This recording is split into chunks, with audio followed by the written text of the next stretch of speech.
Alright, reka nizere ko aho uri hose ukomeze kugubwa neza wamaze gukora subscribe kuri Fizz TV ndetse nawe utubonye ari ubwa mbere kubura kuri yo buto ya subscribe ubundi ukande no kukazogera kugira ngo buri uko twa-uploadinze uje uhita ubimenya. Tugarutse muri ya segment yacu yitwa This and That, aho dukomeza kugenda tukubwira amakuru ari trend ku isi hose, ariko akenshi tugakomeza kugenda twibanda mu myidagaduro. Ngira ngo tudatinze tite twinjira no ku nkuru yacu y'uyu munsi ya mbere, nuko The Ben yamaze guha imbabazi Fata ku Mavuta mbere yuko umwanzuro w'urukiko usohoka niba Fata ku Mavuta akomeza gufungwa iminsi 30 y'agateganyo nkuko yari yabisabiye n'ubushinjacyaha cyangwa se arekurwa akaburana ari hanze. Umunyamuziki Mugisha Benjamin wamamaye nka The Ben yatangaje ko yahisemo urukundo no kubabarira ubwo yagarukaga kuri Sengabo Jean Bosco wamenyekanye nka Boskizo cyangwa se Fata ku Mavuta uherutse gutabwa muri yombi. The Ben yabinyujije ku rukuta rwe rwa Instagram ubwo yapostingaga ifoto ya Fata ku Mavuta, hasi ashyiraho amagambo akomeye cyane yakomeje kugenda avugisha bamwe mu bakoresha imbuga nkoranyambaga za Instagram, aho uyu mugabo yavuze ko ahisemo imbabazi nubwo azirikana ko amagambo yavuzwe na Fata ku Mavuta yamusigiye ibikomere bikomeye cyane. Yongeraho ngo ndasenga ngo ugire umutima uciye bugufi kandi ufite amahoro. The Ben yavuze ko mu isengesho rye asaba Imana gufasha Fata ku Mavuta akarekurwa kandi ko yiringiye ko mu gihe kiri imbere amahoro azaba inganza marumba mu buzima bwa Fata ku Mavuta. Ati Fata ku Mavuta ndasenga ngo arekurwe, ndizere ko amahoro azaganza mu hazaza hawe. Kandi The Ben yavuze ko kuri we urukundo ruzahora rutsinda urwango, ati urumuri ruzahora rutsinda umwijima. Reka twizere ko ubutabera n'imbabazi bijya kugira aho bihurira. Mu rubanza rwo kuri wa kabiri tariki 5 Ugushyingo 2024 ubushinjacyaha bwari bwavuze ko Fata ku Mavuta yisunze imbuga yakoreraga. Yatangaje amakuru y'ubukwe bwa The Ben avuga ko buzabamo akavuyo, arenzaho ko The Ben atanazi no kuririmba. Ndetse no kuwa 9 Ukwakira 2024 Fata ku Mavuta kandi yashyize ku rubuga rwe rwa X ubutumwa agaragaza ko ashaka amafaranga, avuga ati The Ben natansaba imbabazi ngame ku mafaranga bizarangira mujimije. Ndetse buno butumwa bw'ikimara kugera kuri urubuga rwe rwa Instagram, abatari bake batangiye gushyiraho ibitekerezo ndetse no kubabyumva, aho harimo nk'umudirector hano mu Rwanda amenyekanye mu gukora amashusho nka AB Godwin. Nawe yagize ubutumwa agenera The Ben ati niba ko kutaramureze kandi ukabushyirwa mu majwi ko wamureze ndetse n'ibyo yakuvuzeho bikabiri mu byo azira, basa ne ku rwandiko rw'imbabazi kumubabariye uruhumuro yawe maze barushyire muri systeme y'urubanza rwe, ubundi Fata ku Mavuta ababarirwe kuko hari ahantu ho kujyana umuntu ngo yakuvuze.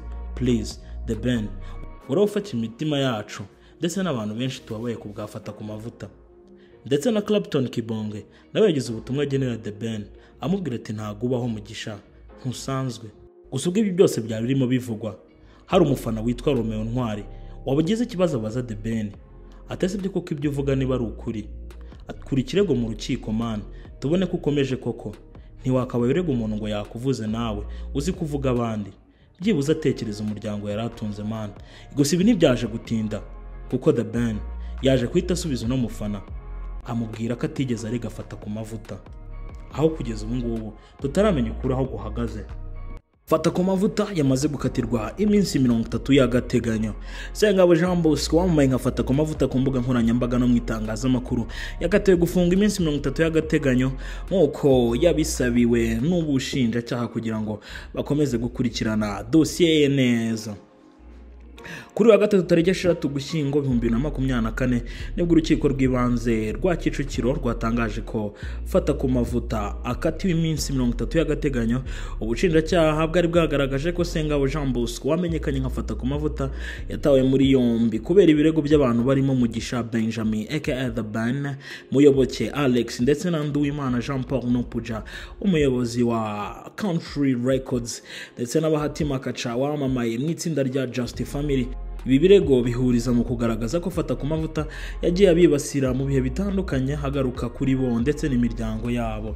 The Ben yavuze ko Fata ku Mavuta yamwibasiye hakoresheje ibiganiro yanyuzaga kuri 3D TV, naho Muyoboke Alex we yagaragaje ko Fata ku Mavuta yagiye amushinja kuryamana n'abahanzi yabereberaga inyungu abo yarabereye manager, ndetse ngo yanatangaje ibyisenyuka ry'urugo rwa Muyoboke Alex. Ndetse muri iyi dosiye kandi harimo ikirego cyatanzwe n'abahati wavuze ko Fata ku Mavuta yifatiye ku gahanga umuryango we akavuga ko yashatse umugore w'umudiaspora mubi kandi ukennye. Gusunganira Fata ku Mavuta ari we Maître Fatikaramu yanavuze ko mu gihe cyose The Ben yaba yari yababajwe n'inkuru yamuvuzeho yari kwegera urwego rw'abanyamakuru rubigenzura rwitwa RMC bakamufasha gukosora cyangwa se gusiba inkuru Fata ku Mavuta yari yamuvuzeho. Fata ku Mavuta yataye muri yombi kuri tariki 13 Ukwakira umwaka wa 2024 yitabye urukiko rw'ibanze rwa Kicukiro bwa mbere kuwa 31 Ugushyingo 2024, bivuze ko hari hashize iminsi 13 ari mu maboko y'ubushinjacyaha. Yitabye ku nshuro kabiri kuri uru rukiko rw'ibanze rwa Kicukiro kuri uyu wa kabiri tariki 5 Ugushyingo 2024, bivuze ko akatiye iminsi 30 y'agateganyo amaze iminsi 23 afunzwe n'ubushinjacyaha. Inkuru yacu ikurikiyeho twerekeze muri Guinea Equatoriale aho hari umugabo witwa Balthazar Engonga wafatanga amashusho arenga 400 asambana n'abagore bagiye batandukanye harimo n'abagore b'abayobozi ndetse n'abaminisitiri muri kino gihugu. Uyu muyobozi akaba yari umuyobozi w'ikigo cya Guinea Equatoriale gishinzwe gukora iperereza ku mikoreshereze y'imari cyitwa ANIF. Uyu mugabo akaba yitwa Balthazar Ebanga Engonga akaba yamaze gutabwa muri yombi. Aya mashusho akaba yatahuwe ubwo hakorwaga iperereza ku byaha uyu mugabo yari akurikiranywe byo kunyereza umutungo.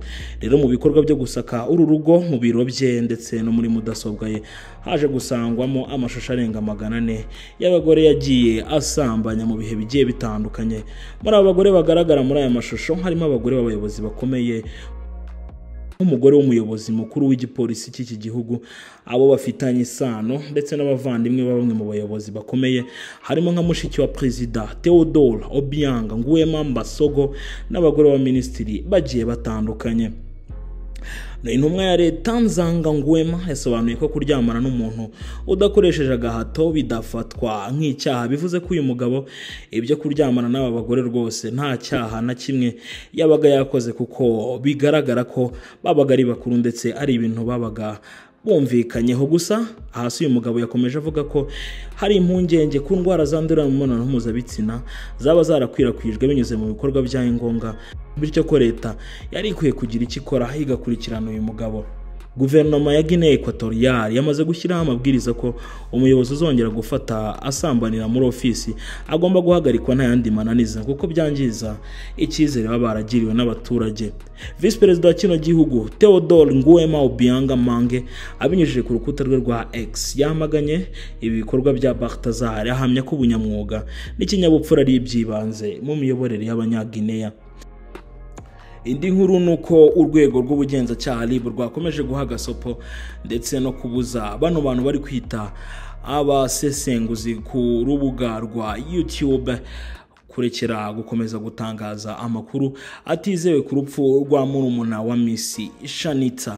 Urwego rw'ubugenzacyaha RIB rwihanangirije abakomeje gukwirakwiza amakuru batizeye speculations ku rupfu rw'uwanjye Shelly Satona murumuna wa Miss Umunyana Shanitha yerutse kwitaba Imana mu minsi ishize. Umuvugizi w'uru rwego rw'igihugu rw'ubugenzacyaha RIB Dr Murangira Bitieri yavuze ko bakomeje kubona abantu biha gukora ubusesenguzi ku rupfu rw'uyu mukobwa, ahamya ko abantu bakwiye kwihangana kuko iperereza nirirangira aribwo hazamenyekana icyatumye umukobwa yitaba Imana. Ati dukomeje kubona abantu batandukanye bari gukora ubusesenguzi ku cyateye urupfu rwa Tona. Ntago ari byo rwose kuko biri mu iperereza kandi niryo rizagaragaza icyateye urupfu. Turasaba abantu kwirinda guhuza ibi na biriya bashaka kugaragaza icyateye urupfu kandi iperereza ritarapfundikirwa. Umuvugizi w'urwego rw'igihugu rw'ubugenzacyaha yavuze ko uretse kuba bari gukora ibigize icyaha byo gutangaza amakuru y'ibihuha bashobora no kwisanga mu bikorwa byo kubuza amahwemo umuryango wa nyakwigendera. Uyu muvugizi yanaboneyeho no kwihanganisha umuryango wa Tona. Ati twihanganishije umuryango wa Tona kandi Imana imutuza heza. Yasabye buri wese kurekera gutangaza amakuru atizeye ku rupfu rwa nyakwigendera bagategereza ibizava mu iperereza cyane ko iperereza rigikomeze. Uwanjye Shelly Satona akaba yarasanzwe ari umuririmbyi muri Healing Ministries, akaba yaritabye Imana kuwa 3 Ugushyingo.